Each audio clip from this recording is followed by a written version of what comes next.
Today we're going to be in search of the best Vietnamese banh mi in Boston. We're going to judge it based off of how much meat they give us, how fresh the ingredients are, and most importantly, the value and price. So let's go. Now, in order to be as fair as possible, I will be ordering the same type of banh mi from each sandwich shop, which will be the classic cold cut. Before we get into it, what is a banh mi? It's a popular street food that originated in Vietnam. In Vietnamese, banh mi refers to the bread, or more specifically, a wheat-based baguette that's used in sandwiches that we'll be trying out today.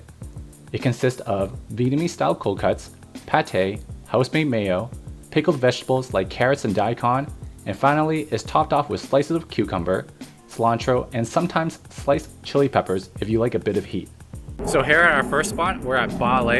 It is conveniently located on the corner of St. William Street and Dorchester Avenue. And you can ask anyone who's from Boston where to get a good banh mi, and 9 times out of 10 they will say Bult. So let's go check it out. Right when you enter, there's a line that wraps around the entire shop.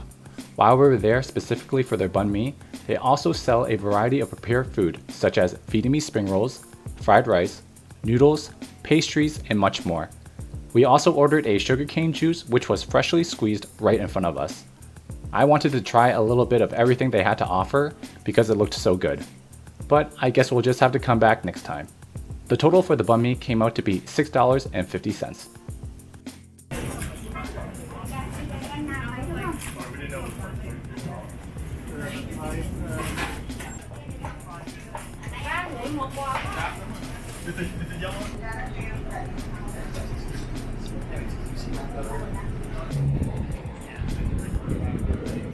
So our second Vietnamese banh mi shop is going to be at King Du Baguette and Pastry, as also on Dorchester Avenue. It's only a few blocks down from where we got our first banh mi at Bult.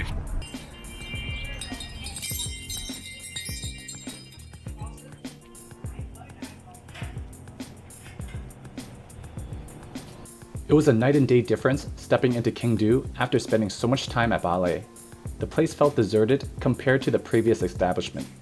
They seem to have a separate seating area where patrons can enjoy their house-made noodle soups and rice plates. I was pretty surprised by their price of their banh mi, coming in at $8. They had some prepared food, but nothing in comparison to Bult.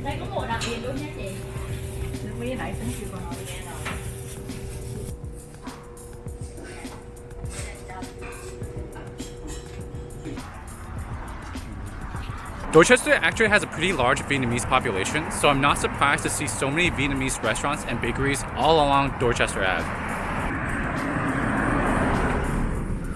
Here we are in Quincy, Massachusetts, just 3 miles away from where we recently got our last banh mi at King Du. We're going to Bun Me Boston, that's located on Hancock Street.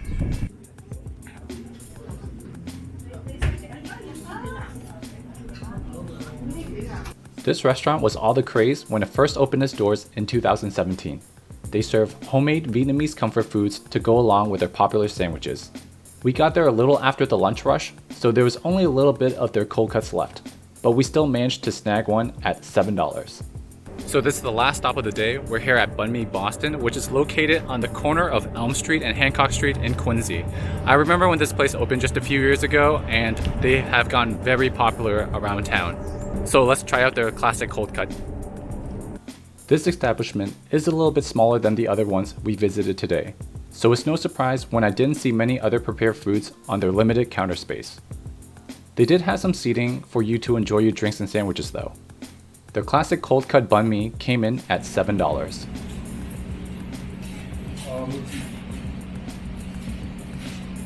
Alright, so we have all the banh mis back home now. At a glance, it looks like Bult is the smallest out of the bunch. And then we have King Du with the biggest. And Bun Me and Bun Me Boston look pretty similar in size. But from the get-go, you do see a lot of the fillings coming out from Bult and King Du. The first one we're going to try is from Bult in Dorchester. This was definitely the most popular spot from the 4 that we went to.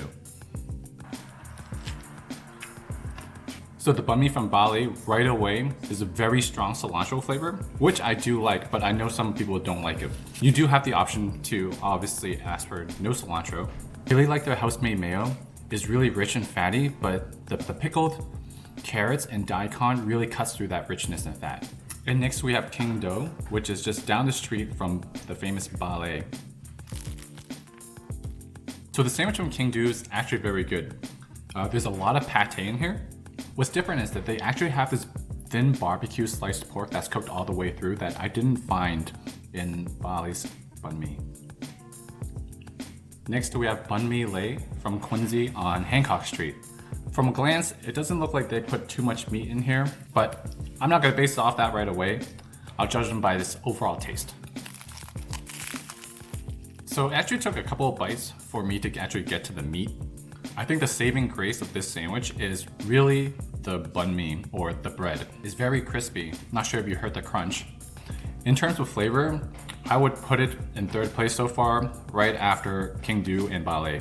And last but not least, we have Bun Me Boston, also from Quincy on Hancock Street. So I can't say that I'm a big fan of their bread. It's not very crispy, it's a bit chewy, and that's not what I expect when I bite into a banh mi. The flavor of the cold cuts isn't my favorite compared to the other ones I've tried. I do like their pate and their house-made mayo though. So just a quick recap. Bali was the smallest out of the four, but the flavors were there. They were very good. King Do being the biggest does have its upsides because you feel like you're getting a great value out of it. Their pate was very good, as well as their freshly barbecued meat. What Bun Me Lay lacked in terms of the amount of meat that they gave, their bread was their saving grace. Unfortunately, Bun Me Boston just did not hit the marks for me. So if I had to only choose one banh mi out of the four that we tried today, I would have to choose King Do. It is the most expensive of the bunch, but I also feel like you're getting the best value out of all of them. And there you have it. King Do in Dorchester is the best banh mi in the greater Boston area. In my opinion, of course. Let me know which ones you like. Thanks for watching.